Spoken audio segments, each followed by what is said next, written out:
Hello, everyone, and welcome to Wind, Reel, and Print. My name is Ryan. And my name is Kevin. And today we're talking about a Bay Area movie. It's more of a bummer than that, Kevin. Oh, sorry. Yeah, come on. Fruitvale Station by Ryan Coogler. Oh, no. Yeah. Sorry. From 2013. Was this Ryan Coogler's first? Was his first feature, I think. Yep, it was feature directorial debut. Chronicles is based on the true story of Oscar Grant III, I believe, who was killed at the Fruitvale Station, BART station, in I think 2009. Question for you, Kevin: do you remember this event? Because you lived in the Bay Area. Yeah. Do you remember this at all? Vaguely. I don't remember it kind of specifically, but I do remember watching the movie and kind of being aware of the situation. Kind of later, a little bit later. Yeah. Yeah. Yeah. I remember watching this movie when I was, I guess 2013. So I was in college at the time. But it had obviously no connection to the Bay Area, no connection to any of these things. What does that feel like to see kind of the Bay Area in this film? I mean, it definitely speaks to the Bay Area experience. Like, this is pretty, I wouldn't say common as in like people enjoyed or whatever, but I feel like this is a pretty common experience. Yeah. In Oakland specifically, but in the Bay Area in general, just like people of color struggling against the police, specifically black people. Yeah. In this situation. And so, I feel like it's not like a happy feeling movie. Yeah. Yeah. You know what I mean? But it does, at least watching back on it today, like have some sort of celebration of the Bay Area within the choosing of locations, its treatment of character, and like, to me, it feels very like social realist, I would say. Portrayal of the Bay Area, like kind of honest in a lot of ways, and then, so I can see that like influencing. I definitely was influenced by like seeing Bay Area movies a lot. Yeah. Fruitvale Station came out pretty early for that, but I remember specifically like seeing Blind Spotting and seeing Sorry to Bother You in theaters while I was living in Oakland. And that having a significant impact in terms of like me really attaching to like the Bay Area identity and stuff. Yeah. And I think the Bay Area, like that idea has always been kind of strong for me throughout my life, I would say. Like when I moved to sidetrack, moved up to Washington to go to school for a little bit, and like the whole time I just felt like needing to come back here. And a lot of, this came out close to like senior year of high school, basically. So just like having a really strong identity attachment to like this region and like the politics and like the everything, the energy, just the people too. It just felt like I needed to just be here, or like, I just felt like when it came to developing me as a person, I needed to like be in the Bay. And so stuff. Do you think that, long rant. Do you think that when you watched it initially, you had these same feelings? I mean, I can't necessarily remember it like that concretely, but I can see the timeline of it being like that because I have it downloaded on my laptop. Yeah. Like it was a movie I definitely, because I think when I was at that age, I was looking for like true story movies, like movies based on real life and like things that were portraying reality, and was really obsessed with like seeing real life happening, like mythologized kind of. Yeah. And so I definitely remember seeing this movie and like talking about it a lot. Yeah. Like I have a Instagram post on my thing talking about like this movie and like being kind of like pretty conscious of police brutality and like this topic that was permeating through American culture in general, but was like very Bay Area,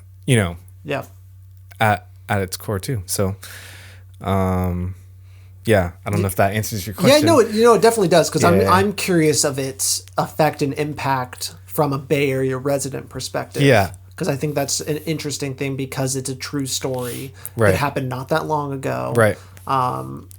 And just seeing, how things have evolved since then. I mean, police brutality is a pretty big issue, I would say, out here. Yeah, it's like Yeah.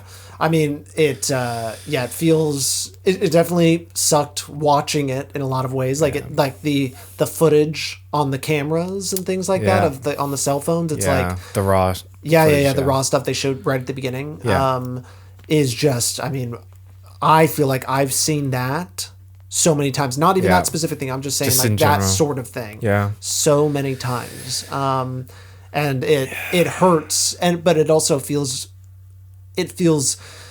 good to bring it all in on this one thing. And obviously Ryan Coogler being a Oakland an Oakland native. Yeah.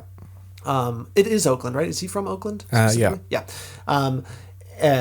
It feels like the right person to tell this story. Right. Which is great. Exactly. Where like you get Catherine Bigelow and Detroit, I think is like, I found myself kind of cutting these good thing to compare these are to, comparisons because they're both kind of dealing with like American tragedy. Yeah, American tragedy, the Black experience, the relationship to cops, and what that does. And I think one is much more brutal and violent than the other. And it makes sense because Catherine Bigelow is known for... you were about to ask who. Catherine Bigelow is known for violence.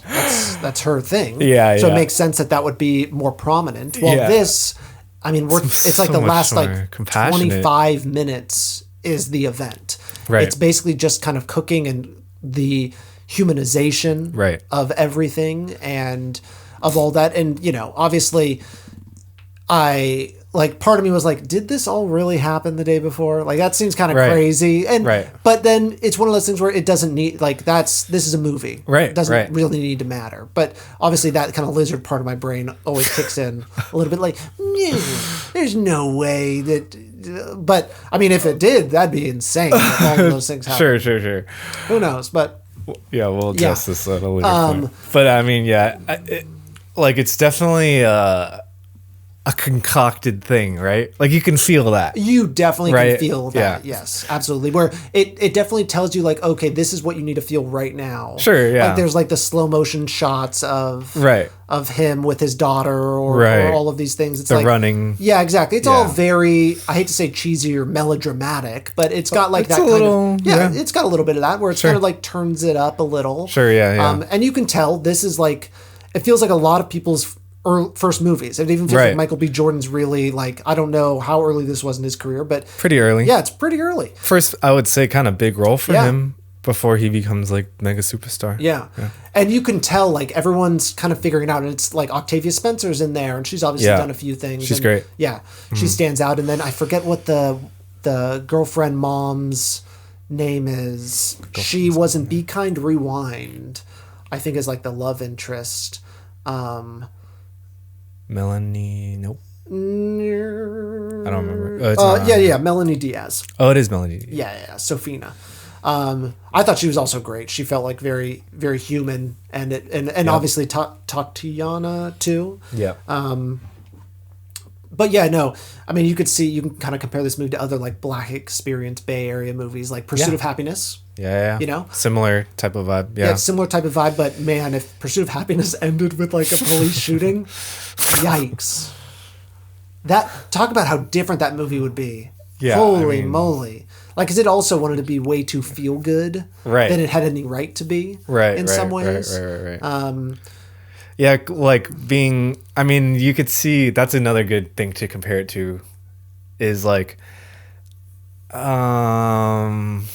the feel-good nature of this film feels like it has intention in terms of like being contrasted against the violence that occurs. Yeah. Right. And or that the real event is based on too. Whereas like Pursuit of Happiness feels like a yeah, you know what I'm trying to say. Like, it's trying to pull at your things for entertainment value. That's even more like, hey, like putting up the applause sign or the cry sign, you know, at like a live studio audience. And really pushing that like American capitalism value. Oh, that one, it shoves it down your throat. Yeah, it's like, oh yeah, it's you succeed by being a stockbroker. Right. And I feel like sell everything. That almost takes away from like the black experience of that movie. You know, in some ways. Just in terms of like what the message is supposed to be. Yeah. You know, and then even like, because we've seen Last Black Man in San Francisco, like that's another interesting, you know, recent thing to compare it to as well. It's just like how it's treating the black experience in the Bay Area and stuff. Yeah. Chad Michael Murray. I know, funny. Interesting. I saw him. I forgot in there. He was in there. Yeah. Yeah, he is the cop that actually does the shooting. And Kevin Durand too, right? Yeah, Kevin Durand is the bad one. Yeah, the bad cop, and he's great. He's in Lost as well as like a very evil military guy, and he's great. I mean, he really lays it on thick. It's like really hard to watch. Yeah, so, yeah, like, he's intense. So good at being a terrible person. Right. Yeah. But then Chad Michael Murray just slides in there. I'm like, what? Yeah. What are you doing here? Super random. What are you? Yeah. Yeah, being a love interest and almost everything else, and I don't think he has a single line in this at all. He's just like there. Yeah, he's just there. Just kind of commits the act. But probably enough to get the movie made. Yeah. Just kidding. I'm in a lot of ways, I'm happy that we didn't go down this path of like, who is Chad Michael Murray's character? Yeah. Who, like, what were they doing that day? Right. You know, like, that's like a it different didn't feel movie. like it could go there, so that's good. Where like Detroit felt a little too much like that in some ways, kind of like especially at the end. Yeah, because she has a certain view of law enforcement and everything like that, and I think that comes through in her work. Right, Catherine Bigelow. But this felt very much like we're not. That's not. Yeah, this is wrong, and you're just going to see the cops in as much as the video saw the cops. Sure. Basically, they show up. That's it. Right. You know. Yeah. One thing I want to say is it felt really artistically powerful. Yeah. To have the clip of the shooting at the beginning. Yeah. You were mentioning that earlier. I think that there's something just so like just to be like to prepare you for the meal. Yeah. You know, there's something interesting about knowing the ending at the beginning. Well, you had said like you have to keep this in mind throughout the whole film. Yeah. Basically, yeah. So everything is colored by yes, that. Yes, it cannot you cannot escape it. Yeah. And you see the raw and they didn't it's great that they didn't try to recreate the video too. Yeah. And it felt in some ways it felt like because the movie was already short. Right. It felt like there was a little at first, as I was watching, I'm like, this feels like them padding the movie a little bit, like having like very obvious like things, but that's such a cynical way to look at it, I think. So I ignore that. But that was stupidly a thought that came in my head.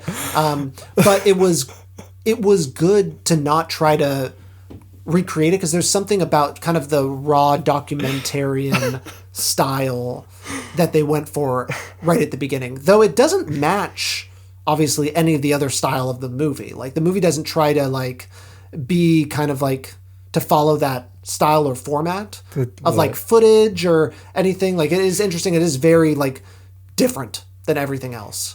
I don't know. You're talking about the very beginning. The very beginning. I'm talking about. I think that is real footage. That is. Yeah. Yeah. I feel like. But you're saying the rest of the film. Yeah. I mean, it's interesting to have something that is so different than the rest of it. Like I could imagine some scenarios where like we go back to that. Yeah, or like do like a kind of maybe not show the found footage even and like keep it kind of in the same style, like I don't know, matching just styles. Let the story be the story. Yeah. I don't know. It's just running down a creativity train. No, yeah, go. No, I mean there's nothing more to add. Oh, okay. There's nothing more to add. That was me doing that. That was it. Yes. Yeah. I see. But yeah, no. I thought that was really, really interesting. And then to kind of close off with just kind of the actual like 2013 filming of kind of like a funeral, not a funeral, but kind of a remembrance memorial event. Yeah. Right. Also felt really nice. And, but yeah, no, very, very tragic. It hurt a lot. You're not getting a happy ending out of it. It's, yeah, it just feels like you're laying it out there. Like it just is. And it's terrible. And that's also, I think, what makes it powerful is that it's not trying to do this cookie cutter thing. It lets it be that raw. Rocco and his brothers. Yeah. Oh yeah. Rocco's brother. Oh my God. That's just like that scene oh my God. Yeah. Yeah. Just in terms of like laying it bare and like the impact is just that, you know, it's not going to like embellish it or anything. Yeah. Yeah, and it doesn't... And the realism, the neo-realism. Yeah. Sorry. Yeah. No. Excuse me.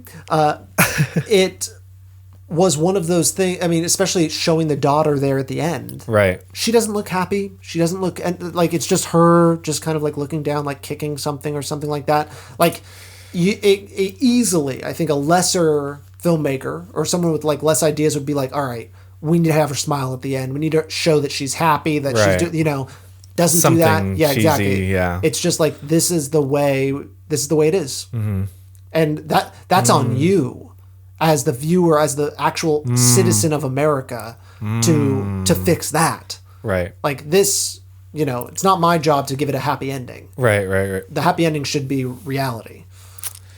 Damn, man. There's something. Damn. There's something there. I think a lot about Get Out, and how Get Out subverts the reality. Well, there's that, but also the ending they chose versus the ending Jordan Peele wanted, and I think also filmed, like the actual cop killing him. Yep. Has always been something that's kind of stuck in my head as like an interesting choice. Though a forced choice on Jordan Peele's part, like he was forced by the studio to have it be a certain way, and has like justified it ever since as like the better choice. The better choice was the choice he made, and that the audience already imagines that terrible event, right? Like before it even happened. So you kind of get your cake and eat it too a little bit. So that's interesting, but it still felt like in some ways, even Get Out feels like almost like a happier ending than reality would allow. Like a gimmick, you're saying? I don't know. I mean, it's more just like it feels more like a movie. While this feels more like an event, a real life event. And I mean, that's true. One is a true story, one is not, but one like has a happy tied up ending with a bow. I think it's also the like construction of the film of this kind of being neo-realist leaning. I feel like with Get Out, because it has like the fiction being hard, like it's a fiction, so it can kind of go to places in terms of imagination and like story and stuff. Whereas Fruitvale Station, it's like I don't know, the reality is so there that you can't really construct a story out of it, if that makes sense. Even though he does. Yeah. And we kind of talked about that too. And you definitely can, choose. Obviously, there's a lot of power still, even in a true event, to choose what is shown and how to end it. Like the choice to end it with him dying. Right. And that's it. Like no, like it's pretty, how's the family doing or anything like that. There's a little epilogue with text. Right. And they have that scene with all them at the hospital and stuff. And when they find out. Yeah. Right. But nothing, kind of like Detroit. Just it's like very quickly wrapped up and moving on. Yeah. Yeah, very much like that. Yeah. So it's interesting where it was decided, like, all right, this is where we're cutting it off. Nothing more to say. Right. Like where he chooses to, because like, I mean, you even talk about like, there's no way any of this happens, right? And I feel like that is a discussion in terms of what he chooses to show on screen and how he chooses to humanize this person. And like, Yeah, I think it is interesting. In certain ways, he does kind of embellish maybe the situation in terms of like making you feel good and stuff. Yeah. But yeah, the ending. Yeah, I don't know. Yeah, I think you're bringing up good points. Yeah. I think the ending is really raw and real and stuff. I think speaking about something weird in it, it still felt weird this time watching it, and it felt weird the first time was the dog death scene. Yeah, that's what I mean. Like, it feels forcibly. That one was so, and I think it was just a directorial debut. I think the coverage was all wrong. If we're getting like really technical, the editing is really strange in it. Yeah, editing is weird. Acting, I would say, the acting is weird. The sound design is weird. Like, it's just like it's very strange, and it feels very much like over the head. Like, it's clunky. Yeah, it's very clunky, and then it even ends clunky. Like, he just leaves the dog on the street and leaves. Right. Like, it just felt like a very strange thing. That scene's like right by my house. Oh, is it? Yeah. Oh. Mandela. Okay. Cool. Yeah. So that was like that scene was the weirdest one for me, and it still stuck out. It stuck out all these years later. I was like, oh, is this the Pitbull movie or the Bulldog movie? Where, or the Rottweiler when he dies? And yeah, it's just like so weird, so strange. But I feel like it kind of addresses in a way, I don't know. Like, to me, it's obviously a metaphor for him in his life in a sense, right? And like the way we treat death in this country as like a symptom or like I don't know what the right word is, but it's kind of like something that just happens. And even in terms of the ending, it's like these things are just so normalized in our country, and then we have to force ourselves to move on in a lot of ways. And like we rarely get moments to like grieve or really, I don't know, like digest it or something. Yeah.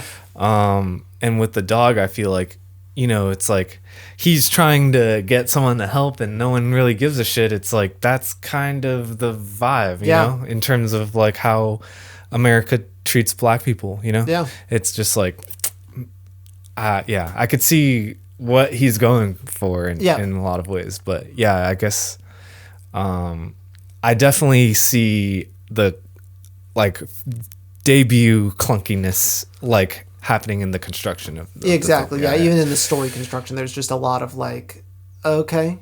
Yeah. You know, like giving up selling pot that day or whatever like that. Right. There's so many like in that moment. There's so many things like that where it's like like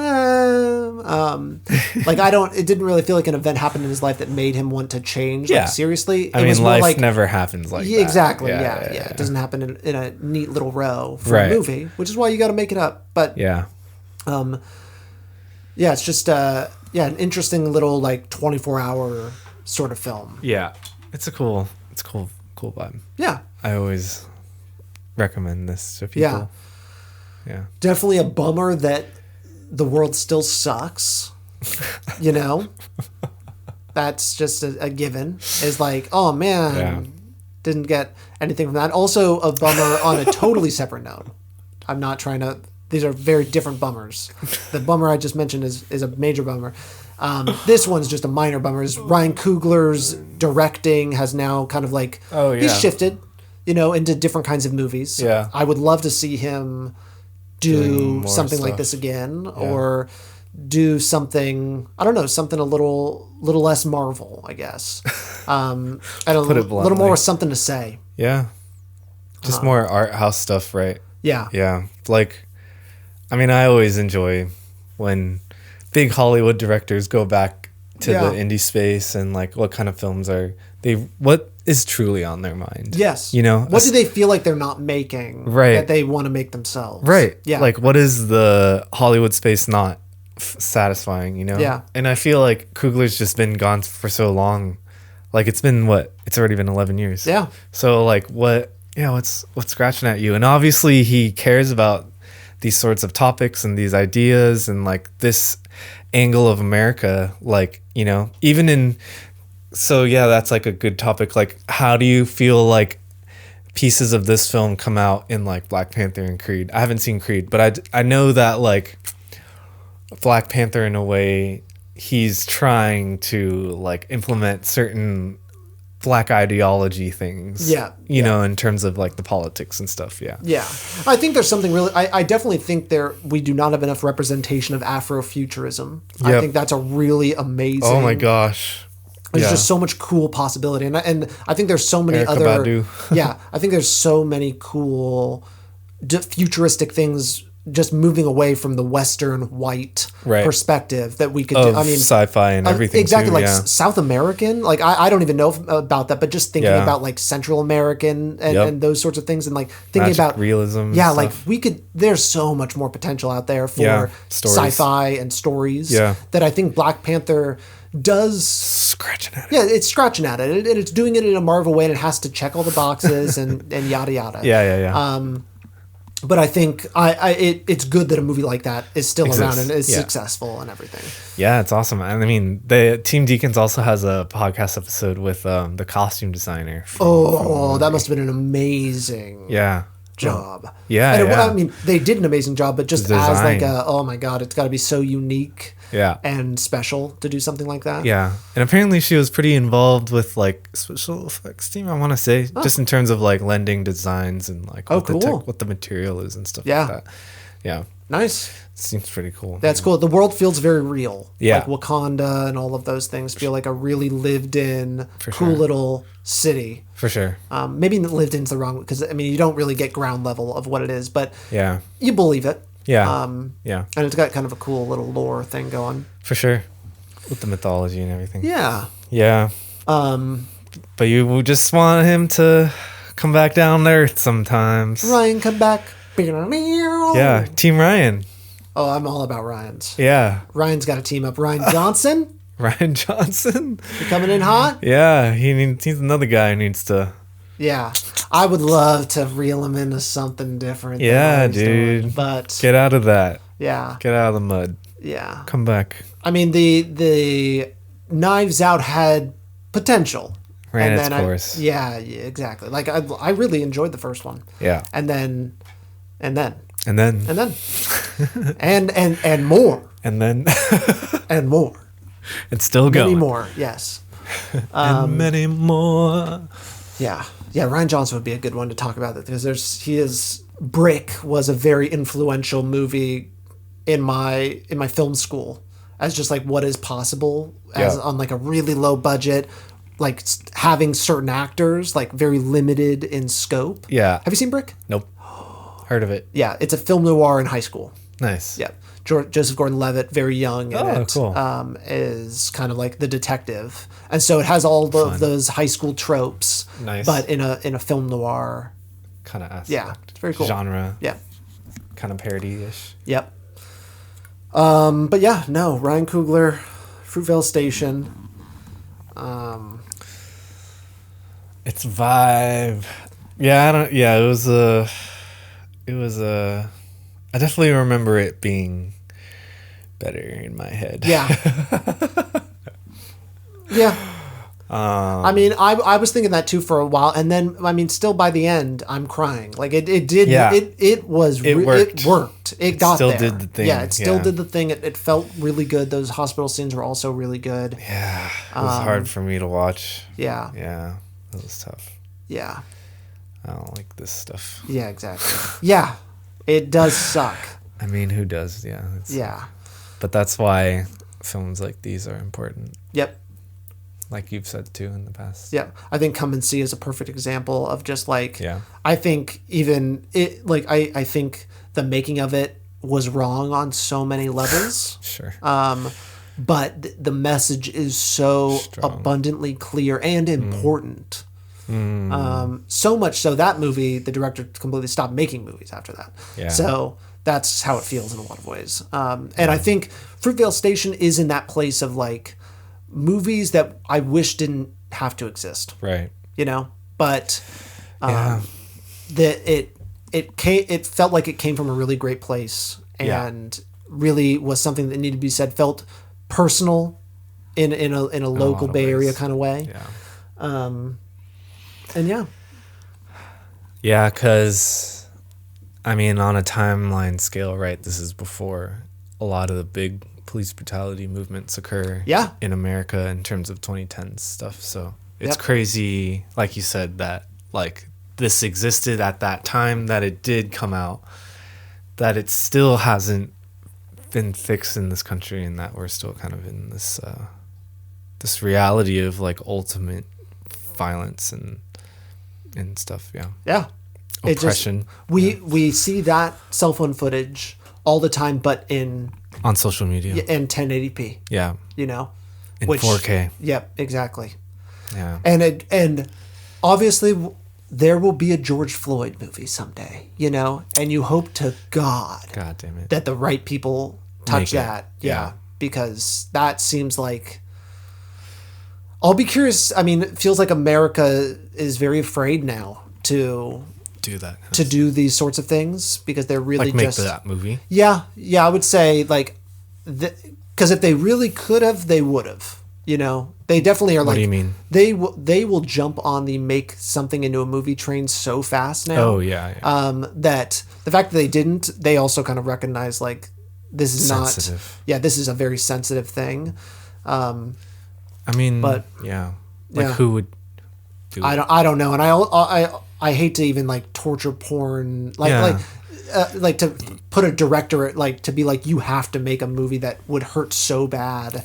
Yeah, No, just to make like it feels like a cruel joke of a thing. I feel like a lot of black filmmakers have moved past. Not that like we need to stop making these movies for a lot of reasons. Yeah, for a lot of reasons, yes. But I feel like a lot of just kind of speaking generally, I feel like people don't want to make these movies, you know. Totally. They want to make other things that like speak to the black experience that aren't like fucking tragic. Yeah, you know? exactly. And like that someone shouldn't make, in all honesty, no one should probably make a George Floyd movie, because that's just like you said, it just seems like a cruel joke. But yeah, that is an interesting like little question mark, right? Yeah. Of like, yeah, these stories are important. Who is even willing or qualified to tell these stories? Yeah, Detroit came out after this. Yeah, you know. Yeah, and 4 years later. Yeah, certainly this movie influenced what they did. The green light and of that. Totally. And that's a scary direction to take it, I think. Right. Is like a very violent direction. I mean, I think that's what a George Floyd movie would be in the wrong hands, right? Yeah. Is like that kind of film, I feel like. Mm-hmm. I don't know if it's it's interesting. I wonder like I don't know, just questions. Like I wonder if Ryan would make this movie again. That's a really good question. Yeah, it'd be How did it feel at the end? How did it affect him? And stuff, exactly. Yeah. And how does this affect his next indie movie too? I think of that as well in terms of like why he hasn't gone back to indie space. Maybe. Yeah, I don't know. It's an interesting question. A little hypothesis. Yeah. You can reply in the comments, Ryan. Yeah. No problem. Or hop on. Yeah, you can hop on, but you know, there's a really long wait. There's a lot of people that want to get on the pod, so. Yeah. I think next we can wait list you. Yeah, Daniel Day-Lewis is next week, and then we've got Kirsten Dunst. Yeah, so that's going to be very exciting. Exactly. A little bit after that. So and then Ryan, Spike Jones. Spike Jones. That was a good get. Yeah, that was all you. Great job. The DMs just go crazy. How do you do that? You know? How do you do that? Like that's what's so crazy. Yeah, there's an art to it. Yeah, you've got the skill. Yeah. So yeah, there you go. Next time. Well, he does have a podcast, so if you ever look. Ryan Coogler? Yeah. Oh, I didn't know that. Yeah. Yeah. Do you know what it's called? Off the top? I forget. Off the tippity top. But let's see if I can find it. Yeah. He does have some cool people on there. That's cool to know that. He still is doing things. Doing stuff like that. Yeah. Yeah, I forget exactly who, but there was some production company, Proximity Media, so... Oh, okay. Let me see if I can find it. Yeah, he is pretty Bay Area. I just was like brushing over his wiki. Yeah. He went to St. Mary's for football until they got rid of their football team. Oh, interesting. Yeah. I don't know anything about St. Mary's. Is that... Oh, yeah. You're not from here, are you? I'm not from here, so I have no clue. You're going to have to fill me in a little bit. So, yeah, St. Mary's is like a little college out in Moraga, which is like in the hills, Oakland Hills, back Oakland Hills. Oh, yeah. Okay. And so... they're really small, like Catholic school, or I don't know what. There's some denomination, and now they don't have like a football team anymore, or they canceled the football team while I was like enrolled there. Yeah, I don't know. Okay. That's like as far as that goes. Yeah. But yeah, St. Mary's is like I guess a big. They're really big. They're really big basketball school. Like, okay. They're always in the March Madness and stuff. I knew that. Yeah. I know everything about that. Yeah. Why are you acting like I don't? That's kind of messed up. What's the over-under on St. Mary's? Yeah, I don't know. If you start hearing me talk like that, you can take me out back. Yeah, not for me. Yeah. In Proximity is the podcast. Oh, cool. Yeah. Steph Curry. I'm just looking at who he's got on here. Ta-Nehisi Coates. He was like really Ta-Nehisi. Yeah. Really big like writer and just kind of thinker in mind. Oh, definitely. Yeah, he's got a good brain. I remember listening. Sorry, I'm trying to figure out who the episode. I forget who I was watching. Anyways, whatever. Great podcast. Look it up, folks. Yeah, he talks about his filmmaking and stuff, and cool. I think it's like a good insight into like the process and stuff. And especially dealing with Hollywood, right? Like I think that's a specific type of filmmaking that like doesn't get talked about in a transparent way, I guess. Yeah. In a way that like they're not bullshitting you and giving you the press tour answer. They're kind of being honest about like what that experience is like. Mm-hmm. And I think it's good that podcast isn't to get meta with it. I think podcast is an interesting development, in terms of media space. It's like given more access to certain industries, like in terms of what real things are, you know what I mean? Yeah. Like behind the scenes. So yeah, I think it's a cool opportunity that like a filmmaker who's currently making films gets to like explore certain things in a different like media space. Yeah. Agreed. Yeah. All right, I think that's great. Yeah. Dang, this went longer than I thought. Yeah, we can keep going. No, I'm just kidding. All right, folks. All right, we're going to talk about our experiences on the BART train. For the next 30 minutes offline. Yeah. All right, folks. I'm getting us out. I'm getting you out. See you next time. Saving the audience. Yeah, that's a wrap. Bye.